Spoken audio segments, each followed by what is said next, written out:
আস্তাগফিরুল্লাহ আস্তাগফিরুল্লাহ। দেখেন কত বড় নিম্নমানের কাজ, কত বড় বোকামির কাজ।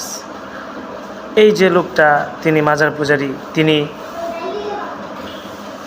মাজার থেকে বের হওয়ার পর এক মহিলা দেখেন তাকে সিজদা করতেছে। আস্তাগফিরুল্লাহ আস্তাগফিরুল্লাহ। এর থেকে নিকৃষ্ট কাজ আর কি আছে? আল্লাহ তাআলা বলছেন যে আল্লাহর কুদরতি পাওয়া সিজদা করার জন্য, আর সে একজন মানব জাতির পাওয়া সিজদা করতেছে। যদি তার পাওয়া সিজদা করাটা, যদি মানুষের পাওয়া সিজদা করাটা, মাজারে সিজদা করাটা জায়েজই থাকতো, তাহলে আমাদের নবী কী করেছিল? আমাদের কি নবী অলিয়া গাউস কুতুবের থেকে বড় ছিল না?